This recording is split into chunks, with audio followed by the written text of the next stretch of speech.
ርዕሳችን ዕለት ዕለት እግዚአብሔርን እያመሰገኑ በቤተ መቅደስ ኖሩ ነው የሚለው። ይሄ እንግዲህ የቅዱሳን ሐዋርያት ሕይወት ነው። ሐዋርያት ቅዱሳን አባቶቻችን ኑሯቸው የነበረው በእግዚአብሔር ቤት ነው። ጌታችን አምላካችን መድኃኒታችን ኢየሱስ ክርስቶስ ሐዋርያትን ያዘዛቸው ትእዛዝ አለ። በዚህ በሉቃስ ወንጌል ምዕራፍ 24 ከቁጥር 53 ላይ ነው ርዕሳችን የምናገኘው። ወነበሩ በቤተ መቅደስ እንዘ ዘልፈ ይባርክዎ ለእግዚአብሔር፣ ዘወትርም እግዚአብሔርን እያመሰገኑና እያገለገሉ በቤተ መቅደስ ኖሩ ይላል። ሐዋርያት ዝም ብለው አይደለም በቤተ መቅደስ መኖር የጀመሩት። ጌታችን አምላካችን መድኃኒታችን ኢየሱስ ክርስቶስ አዟቸው ነው። ትእዛዙም እንዲህ የሚል ነው። ነገር ግን ከትእዛዙ በፊት ያስተማራቸው የነገራቸው ትምህርት አለ። ከዚሁ ከሉቃስ ወንጌል ከምዕራፍ 24 ከቁጥር 44 ጀምረን ብንመለከት በሰፊው ያስረዳናል።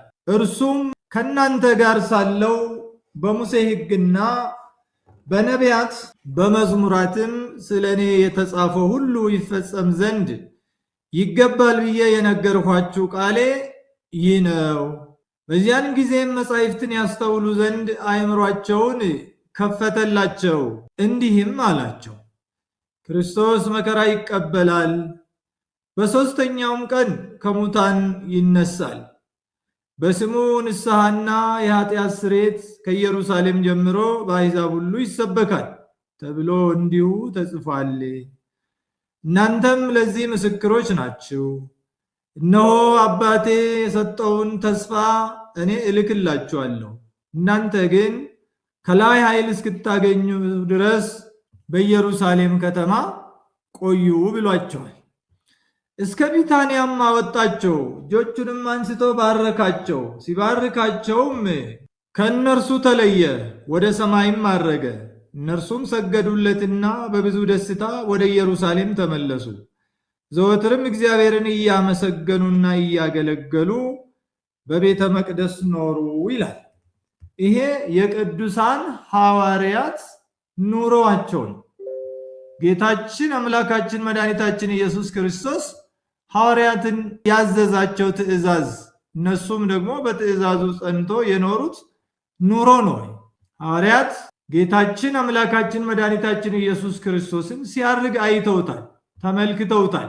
ጌታችን ሲያርግ ከነርሱ ወደ ሰማይ እየራቀ ሲሄድ አይተው እነዚህ ሐዋርያት በመደነቅ በመገረም ሪት ደመና ከነርሱ ተለይቶ ወደ ሰማይ ሲያርግ ስትቀበል አይተው እየሰገዱ በደስታ ጌታቸውን አምላካቸውን መድኃኒታቸውን ኢየሱስ ክርስቶስን ያመሰግኑ ነበር። ሐዋርያት ጌታን ሲያመሰግኑ እርሱ ወደ ላይ ሲያርግ ሲመጥቅ እያዩት ሳሉ ቅዱሳን መላእክት ደግሞ መጡ። ነጫጭ ልብስ የለበሱ ሁለት መላእክት ለሐዋርያት ታዩአቸውና እንዲህ አሏቸው፣ እናንተ የገሊላ ሰዎች ሆይ እንዲህ በመደነቅ በመገረም አንጋጣችሁ ወደ ሰማይ የምታዩት ለምንድን ነው? በዚህ ቆማችሁ ይህ ወደ ላይ ሲያርግ ያያችሁት ክርስቶስ እንዲሁ እያያችሁት ዳግም ይመጣል ለፍርድ፣ ይህን ዓለም ለማሳለፍ ለእናንተም ዋጋ ለመክፈል ዳግም ይመጣል። በፍጹም በመለኮታዊ ግርማ በተዋሂዶ የከበረው ወልድ ዋሂድ ወልደ እጓለ እመሕያው ወልደ አብ ወልደ ማርያም በተዋሂዶ የከበረው ይመጣል ብሎ ነገሯቸው። ይሄንን ሲነግሯቸው መላእክቱ ቅዱሳን ሐዋርያት ጌታ ዳግም እመጣለሁ ብሎ ያስተማራቸው ትምህርት ትዝ አላቸው። ይሄም ብቻ አይደለም፣ ጌታችን እንዲህ ብሏቸዋል፣ እነሆ አባቴ የሰጠውን ተስፋ እልክላችኋለሁ ብሏቸዋል። ምንድነው አባቱ የሰጠው ተስፋ? እግዚአብሔር አብ ነው። የጌታችን የአምላካችን የመድኃኒታችን ኢየሱስ ክርስቶስ የባህሪ አባቱ በትንቢተ ኢዩኤል ምዕራፍ 2 ቁጥር 18 ላይ እነሆ በዚያን ጊዜ በሥጋ ለባሽ ሁሉ ላይ መንፈሴን አፈሳለሁ ይላል። ሁሉም በመንፈስ ቅዱስ ይባረካሉ፣ መንፈስ ቅዱስ ያድርባቸዋል፣ ሀብተ መንፈስ ቅዱስ ጸጋ መንፈስ ቅዱስ ይሰጣቸዋል። ሽማግሌዎች፣ አሮጊቶች፣ ወጣቶች፣ ሕፃናት፣ ጎበዛዚት፣ ወዛዚርቱ ሁሉ ህልምን ያያሉ። ህልምን ያያሉ። ይሄ ማለት ምን ማለት ነው? ሁሉም ሰው ህልመኛ ነው ማለት ነው። ራእይ ያያሉ። ራእይ ሁሉም ትንቢት ተናጋሪ ነው ማለት አይደለም። ህልማቸው፣ ራእያቸው ከአምላካችን ከመድኃኒታችን ከኢየሱስ ክርስቶስ ጋር እየኖሩ መንግስተ ሰማያትን በተስፋ ማየት ነው። መንግስተ ሰማያትን ማለም ነው። ገነት መንግስተ ሰማያትን ተስፋ ማድረግ። ክርስትና የተስፋ ህይወት ነው። በተስፋ የሚኖሩት ህይወት ነው። እንዲህ የሚዳሰስ የሚጨበጥ የሚሆነው በተስፋ ሲደገፍ ነው። መንፈሴን አፈሳለሁ አለ። በበዓለ ሀምሳም የሚሆን ነው። ስለዚህ አባቴ የሰጠውን ተስፋ እኔ እልክላችኋለሁ። እስከዛ ድረስ ግን አንትሙሰ ንበሩ ሀገረ ኢየሩሳሌም እስከ ትለብሱ ኃይለ ማርያም፣ ከላይ ከሰማይ ሰማያዊ ኃይልን፣ ሰማያዊ ጸጋን፣ ሰማያዊ በረከትን፣ ሰማያዊ ሀብትን፣ ሰማያዊ እውቀትን፣ ሰማያዊ ጥበብን ገንዘብ እስክታደርጉ ድረስ በኢየሩሳሌም ከተማ ቆዩ አላቸው። ለምን? ሐዋርያት ገና ጸጋ መንፈስ ቅዱስ አልወረደላቸው። በዓለም ሁሉ ይኖራሉ። ቋንቋቸውን ባህላቸውን ወደማያውቁ ሰዎች ሁሉ ይሄዳሉ። ወደ ብዙ አህጉራት ይሄዳሉ። ይችን ዓለም ተከፋፍለው ዞሮ ያስተምራሉና እነዚህ ቅዱሳን ሐዋርያት እንዳይቸገሩ ጸጋ መንፈስ ቅዱስ ያስፈልጋቸዋል። ቋንቋ የሚገልጥላቸው፣ ጥባት የሚሰጣቸው፣ ክብር ሞገስ የሚሆናቸው፣ ሲራቡ እንዲጠግቡ በመንፈስ ድካሙን፣ መከራውን፣ መገረፉን፣ ጅራፉን፣ አለንጋውን ሁሉ እንዳይሳቀቁ ከሚደርስባቸው ከነገስታት ከአላውያን መከራ ስደት የተነሳ ተሸማቆ ወደኋላ እንዳይመለሱ መጀመሪያ በመንፈስ ቅዱስ ሰውነታቸው መታሸት አለበት። ማወቅ ብቻ በቁ አይደለም። ማመን ብቻም በቁ አይደለም። ያወቁትን በሃይማኖት መቀበል፣ በሃይማኖት ተቀብለው አውቀው በሃይማኖት የተቀበሉትን በተግባር ማድረግ፣ በተግባር ለማድረግ ደግሞ የእግዚአብሔርን ጸጋ፣ የእግዚአብሔርን ኃይል፣ የእግዚአብሔርን ስጦታ፣ የእግዚአብሔርን በረከት፣ ጸጋ ተስፋ ማድረግ ያስፈልጋል። ስለዚህ በኢየሩሳሌም ከተማ ቆዩ አላቸው። በኢየሩሳሌም ከተማ ከሰው ተለይቶ በዚያ ተሰብስቦ እንደ አንድ ቃል ተናጋሪ እንደ አንድ ልብ መካሪ ሆነው ኖሩ ሐዋርያት በዓለ ሀምሳ ወይም በዓለ ጰራቅሊጦስ እስከሚደርስ ድረስ። በዛ በበዓለ ሀምሳ በበዓለ ጰራቅሊጦስ ጸጋ መንፈስ ቅዱስ ተሰጣቸው። የተባለው ቃል ኪዳን የተገባላቸው ቃል ኪዳን ተፈጸመላቸው። ወንበሩ ሀገረ ኢየሩሳሌም በኢየሩሳሌም ቆዩ የተባሉት በኢየሩሳሌም ከተማ በኢየሩሳሌም ሀገር ቆዩ የተባሉት ተፈጸመላቸው። በዚያ ኖሩ። ሐዋርያት በኢየሩሳሌም ኖሩ። ኑሯቸውን በኢየሩሳሌም አደረጉ። ስራቸው ደግሞ ዘወትር እግዚአብሔርን ማመስገንን እግዚአብሔርን ማገልገልን አደረጉት። እኛም እንግዲህ እግዚአብሔርን ማገልገል እግዚአብሔርን ማመስገን ያስፈልገን።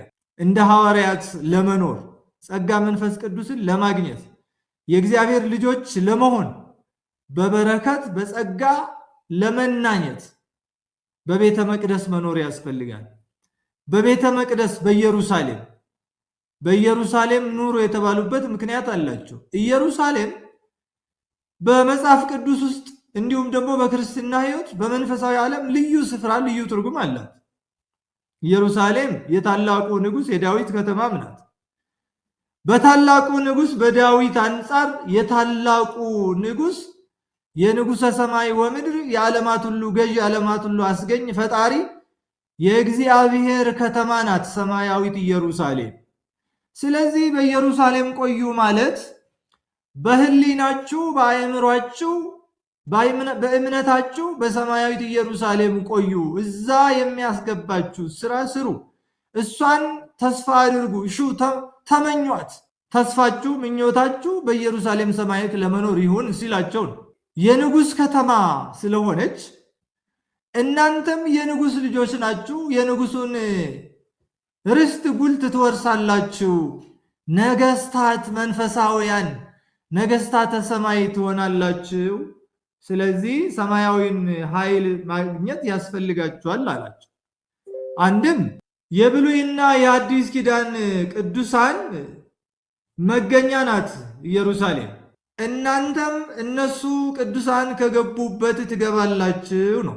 በኢየሩሳሌም ከተማ መቆየት ከነዚህ ከቅዱሳን ነቢያት ከቅዱሳን ሐዋርያት ጋር በቅድስና ከኖሩ እግዚአብሔርን ካገለገሉ እግዚአብሔርን ካመሰገኑ እግዚአብሔር ከገለጠላቸው ቅዱሳን ነቢያት ይወርዳል ይወለዳል ብለው በመንፈስ ቅዱስ መነጽርነት አይቶ በሩቁ ኢየሱስ ክርስቶስን ይወርዳል ይመጣል ብለው መስክረውለታል። ቅዱሳን ሐዋርያት ደግሞ ተወልዶ በእጃቸው ዳሶ የቃሉን አንደበት ሰምቶ የእጁን ተአምራት አይቶ ስለሱ መስክረውለታል። መከራውን ሁሉ አይቶ ማለት ነው። ስለዚህ ከነዚህ በረከት እንድናገኝ ነው የነቢያት ልጆች የሐዋርያት ልጆች መሆናችንን ሊያስረዳን ሊያስተምረን ነው። ደቂቀ ነቢያቱ ሐዋርያት መሆናችንን ሊያስረዳን ነው ጌታችን አምላካችን መድኃኒታችን ኢየሱስ ክርስቶስ ይህንን ያስተማር። የነቢያት የሐዋርያት ልጆች ናችሁ ሲል ቅዱሳን ነቢያት በክደተ እግራቸው የተመላለሱባት፣ ቅዱሳን ሐዋርያት በክደተ እግራቸው የተመላለሱባት፣ ቅዱሳን ነቢያት በሰበኩባት፣ ባስተማሩባት፣ ትንቢት በተናገሩባት፣ እግዚአብሔርን ባገለገሉባት፣ ቅዱሳን ሐዋርያት በተሰበኩበት፣ በተመረጡበት፣ በተማሩባት፣ ጌታን ባዩባት፣ ልደቱን በሚመሰክሩባት ቅዱሳን ሐዋርያት በተመረጡባት በኢየሩሳሌም ቆዩ አለ። ለምን?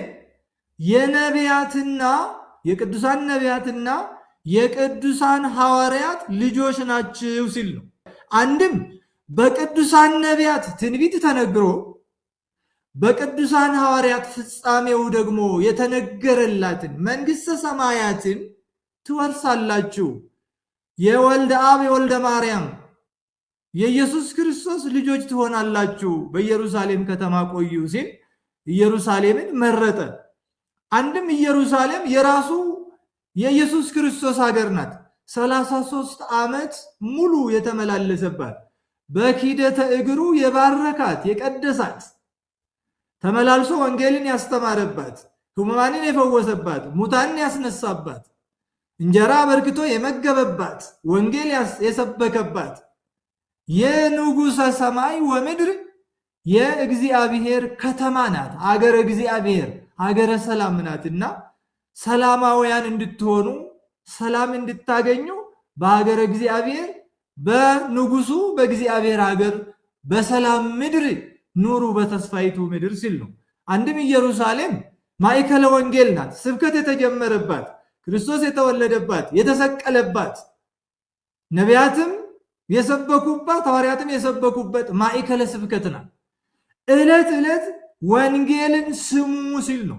በኢየሩሳሌም ከተማ መቆየት መኖር የሐዋርያት ልጆች ያደርጋል። ኢየሩሳሌም የእመቤታችን የቅድስት ድንግል ማርያምም ሀገር ናት። የኖረችባት ክርስቶስ ጋር የተመላለሰችባት ድንግል ማርያም የኖረችባት ሀገር ነው። በድንግል ማርያም እቅፍ ኑሩ ሲል ነው። ስለዚህ ሐዋርያት እግዚአብሔርን እያመሰገኑ እያገለገሉ በቤተ መቅደስ ኑረዋል። በቤተ መቅደስ መኖር ማለት በቤተ ክርስቲያን መኖር ማለት በሕገ ቤተ ክርስቲያን ጸንቶ መኖር ማለት ነው። በቤተ ክርስቲያን ትምህርት ጸንቶ መኖር ማለት ነው። በቤተ ክርስቲያን ሕግ ጸንቶ መኖር በስርዓተ ቤተ ክርስቲያን መኖር ነው። በስርዓተ ቤተ ክርስቲያን መኖር ደግሞ ሚስጥራተ ቤተ ክርስቲያንን አክብሮ መኖር ማለት ነው። ሚስጥራተ ቤተ ክርስቲያን የእግዚአብሔር የጸጋ መተላለፊያ መንገዶች ናቸው። እግዚአብሔር ለአገልጋዮቹ ጸጋውን በረከቱን የሚሰጥበት የሚያድልበት በካህኑ እጅ እግዚአብሔር ምእመናንን የሚባርክበት ስለሆነ ሚስጥራተ ቤተ ክርስቲያን የጸጋ እግዚአብሔር መተላለፊያ መንገዶች ናቸው። ስለዚህ እንድንባረክበት እንድንቀበለው በረከቱን የበረከቱም ተሳታፊዎች እንድንሆን እግዚአብሔር አምላካችን በቅድስት ቤተ ክርስቲያን ኑረን የጸጋው ተካፋይ የሐዋርያት ልጆች እንድንሆን የእሱ ፈቃድ ይሁንልን። ይቆየን።